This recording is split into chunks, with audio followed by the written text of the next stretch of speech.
Okay, so I realized the camera, I did not press record on the camera for the first part of the pattern drafting. So I'm gonna try and explain exactly what I've done so far. So let's assume that this is the fabric. Gonna try and draw the triangle. Okay, so let's assume that this is the apex, yeah, of the fabric that we're going to be starting the pattern drafting from. So the first thing you need to do from that apex is to measure this side and also measure this side.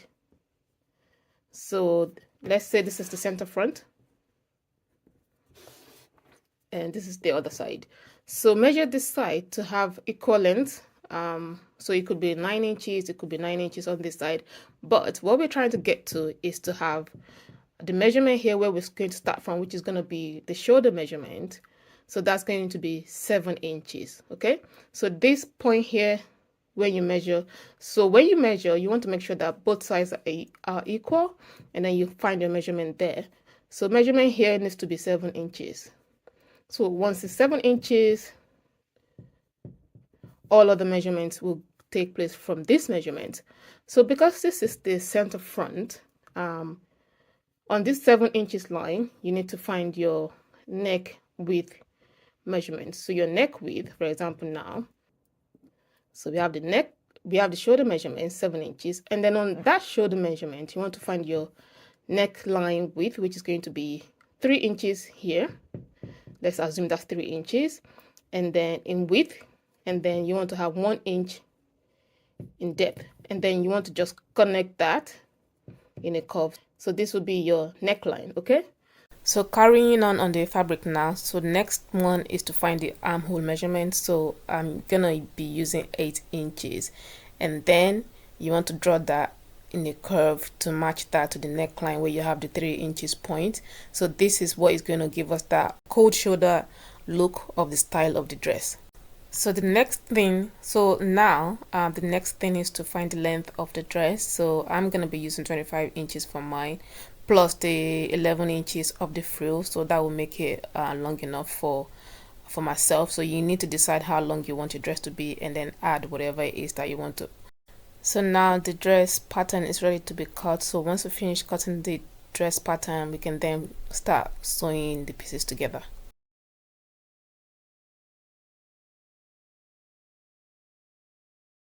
So separate the front and the back pattern. So on the back pattern, we're going to make a slight adjustment to the neckline.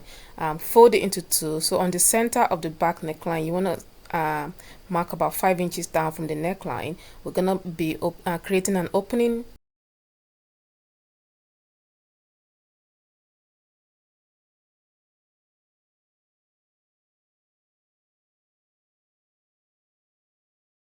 For the ruffle, you want to measure the bottom of the pattern and then multiply that by 4 to give you the entire length that you're going to need for the ruffle.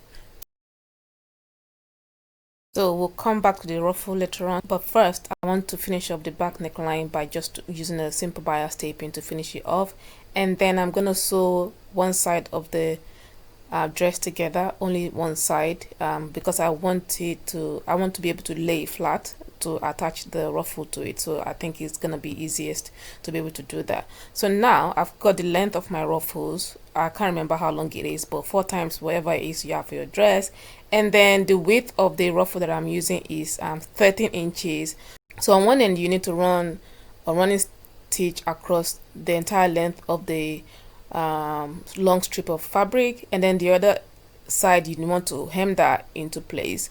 So once you have that, you want to then go ahead and pull it together to the size of the ruffle that you're going to need to cover the entire dress. Pin that together in place, take that to the sewing machine, and then you see your dress already taking shape. So after that, then I decided to sew the second side that I left previously. So once the sides once the ruffles are on, I decide to sew the sides together. After the sides are sewn together, then I'm gonna go ahead and use a bias tape again to finish the underarms.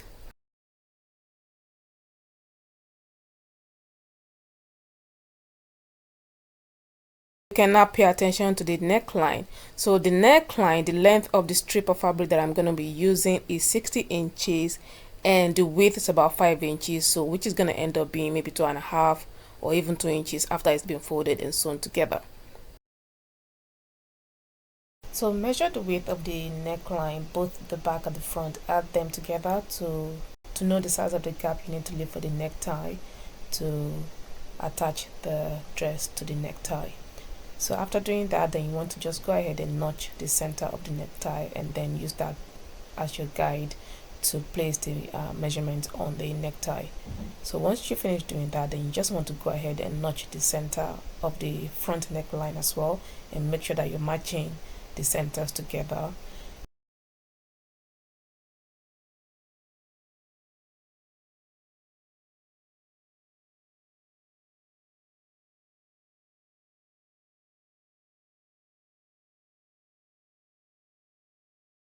So go ahead and fold the neckline into two, making sure that the right side is on the inside, and then ensure that you're not sewing the gap where you need to fit in your neckline.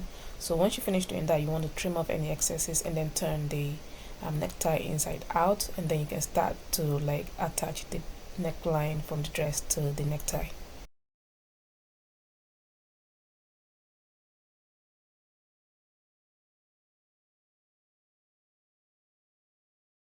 So attach the necktie to the dress, right side to right side, making sure that you're matching the centers together, and then just pin the, first of all you want to start by pinning the front neckline, and then you need to also pin the back neckline into the gap that you've already created.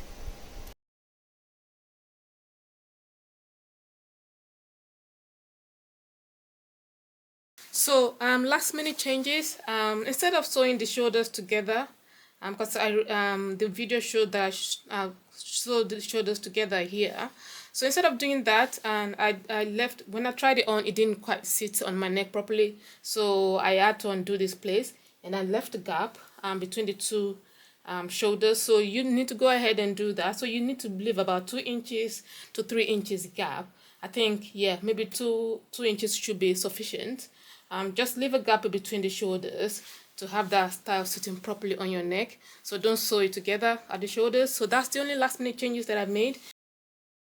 So like I said, for the shoulders, you need to leave about 2.5-inch gap between the two shoulders when you're attaching the necklines to the necktie. So you want to make allowance for that. So you might need to make some small adjustments and just open the gap to be a little bit wider to have allowance for that extra gap that we need to add.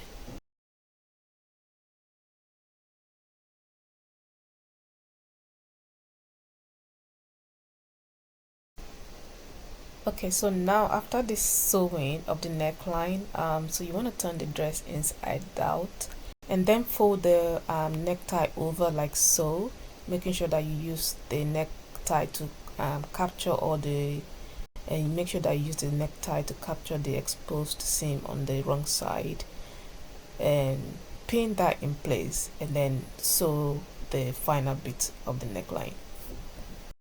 So once that is finished, the dress is ready. So guys, I hope you have enjoyed this tutorial, and this is a beautiful dress for Valentine's Day, I would say. So if you are planning your Valentine's dinner already, this might be a good one for you if you're looking for a dress to wear. So you can style it up, you can dress it down, it's up to you. But thank you guys so much for watching, and please subscribe if you haven't.